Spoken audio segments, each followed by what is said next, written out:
दोस्तों ये वीडियो का सेकंड पार्ट है। अगर आपने अभी इसका फर्स्ट पार्ट नहीं देखा है तो आप डिस्क्रिप्शन में दिए हुए लिंक पे जाके इसका फर्स्ट पार्ट पहले देख लीजिए, और अगर आप ये फर्स्ट पार्ट देख चुके हैं तो चलिए स्टार्ट करते हैं। दोस्तों अगर मैं आपसे पूछूं कि सबसे बड़ी क्वालिटी, सिर्फ एक क्वालिटी का नाम बताइए जो आपको लगता है किसी के पास है और वो फाइनली सक्सेसफुल ही होगा, वो क्या है? ना वो इंग्लिश है, ना ही टैलेंट और ना ही इंटेलिजेंस, वो है परसिस्टेंस।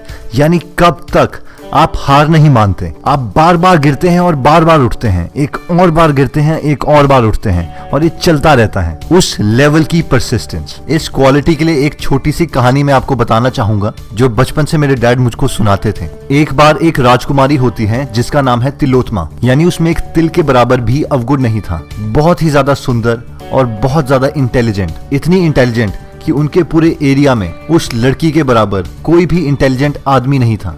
वो राजकुमारी ऐलान कर देती है कि वो उसी से शादी करेगी जो उससे ज्यादा इंटेलिजेंट हो, और ये प्रूव करने के लिए उस आदमी को उसके साथ डिस्कशंस करनी पड़ेंगी, और जो उन डिस्कशन में जीतेगा उसी से वो शादी करेगी। एक एक करके वो उधर हर आदमी को हरा देती है और कहती है कि वहाँ पे कोई भी ऐसा आदमी नहीं है जो उनसे शादी के काबिल हो। इस पर उन सब इंटेलिजेंट आदमियों को बहुत गुस्सा आता है और वो सब प्लान करते हैं कि वो तिलोत्मा से बदला जरूर लेंगे। उन्हें जंगल में एक आदमी मिलता है जो उसी टहनी को काट रहा है जिसपे वो बैठा है। वो सब सोचते हैं शायद ही पूरी दुनिया में कोई इससे ज्यादा बेवकूफ आदमी हो, और वो सब प्लान करते हैं कि क्यों ना हम तिलोत्मा की शादी इसी आदमी से करवा दें। वो सब उस बेवकूफ आदमी को बोलते हैं कि हम तुझे खाना देंगे और अच्छे कपड़े देंगे, बस तुझे हमेशा चुप रहना है। उस आदमी को वो सब तिलोत्मा के पिताजी के पास लेके जाते हैं और कहते हैं, महाराज ये बहुत ही जाने माने विद्वान हैं और ये तिलोत्मा के साथ डिस्कशन करना चाहते हैं और उनसे शादी भी करना चाहते हैं, लेकिन ये अभी मौन पर हैं और कुछ बात नहीं कर पाएंगे, इसलिए हम सब इनके इशारों को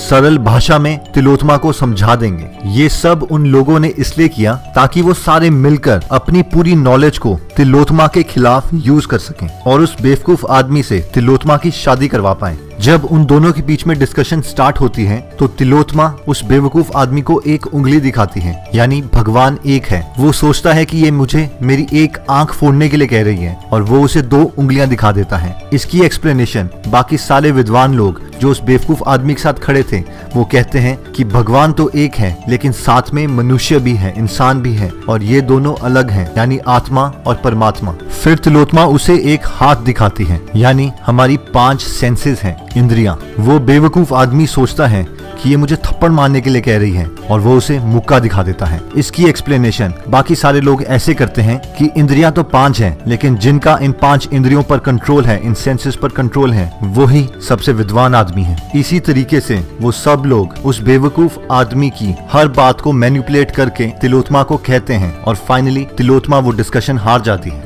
और उससे शादी कर लेती है। जब उनकी फर्स्ट नाइट आती है तो उनके रूम के बाहर खड़े एक ऊंट को देखे वो बेवकूफ आदमी उष्ट उष्ट चिल्लाने लग जाता है और बहुत ही बेवकूफ बातें करने लग जाता है, जिससे तिलोत्मा को पता चल जाता है कि ये बहुत ही ज्यादा बेवकूफ है, और वो उसे बहुत ही डांट के उसे बेवकूफ और जाहिल कह के वहां से भगा देती है, जिससे उस बेवकूफ आदमी को बहुत ज्यादा बुरा लगता है। थोड़े सालों के बाद वो आदमी बहुत ज्यादा मेहनत करके उज्जैन के काली मंदिरों से वहां पे दोबारा वापस आता है। उस वक्त तिलोत्मा उसे संस्कृत में कहती है, अस्ति कश्चित् वाग विशेष, जिसका मतलब है कि मैं ये किससे बात कर रही हूँ, और वो आदमी हर एक शब्द पे एक महान पोएट्री लिख देता है। कि आप जानते हैं वो आदमी कौन था? इनका नाम है कालिदास। जी हाँ, यही स्टोरी है कालिदास की। एक बेवकूफ आदमी से जो जिस पेड़ पर बैठा है उसी टहनी को काट रहा है, वहां से एक बहुत ही ग्रेट पोएट बनना, ये सिर्फ परसिस्टेंस का काम है, मेहनत का। दोस्तों नेक्स्ट जो सबसे इंपॉर्टेंट क्वालिटी आती है वो है ऑर्गेनाइजेशन।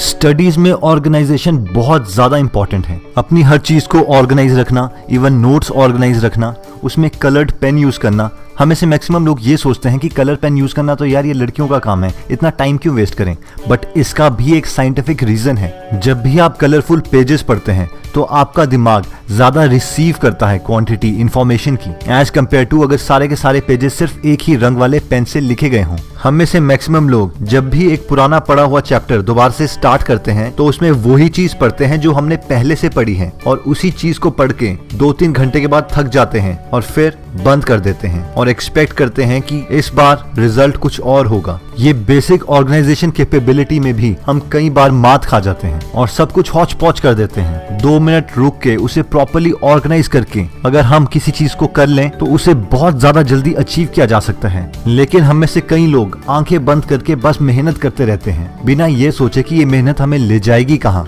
दोस्तों, आज के बाद आप किसी भी टॉपर को देखें या फिर किसी भी सक्सेसफुल आदमी को देखें तो आप एक काम जरूर कीजिएगा, उनको इन 4 क्वालिटीज में मार्क्स दीजिएगा कि इन 4 क्वालिटीज में वो कितने अच्छे हैं, और आप देखेंगे कि इनमें से 1 या 2 क्वालिटी में वो एक्सेप्शनली वेल होंगे बाकी स्टूडेंट्स के कंपैरेटिवली, और इसीलिए उनके ज्यादा मार्क्स आते हैं और वो ज्यादा सक्सेसफुल हैं। चलिए दोस्तों, अगर आप हमारी कोई वीडियो मिस नहीं करना चाहते तो सब्सक्राइब करने के बाद ये बेल का बटन दबाना मत भूलिएगा। और अगर आपको हमारा ये वीडियो पसंद आया तो आप इसे लाइक कर सकते हैं। अगर आपको लगता है ये वीडियो आपके किसी फैमिली मेंबर या फ्रेंड के काम आ सकता है तो आप ये वीडियो उनके साथ शेयर कर सकते हैं। नेक्स्ट वीडियो में हम आपको जल्दी ही मिलेंगे। धन्यवाद।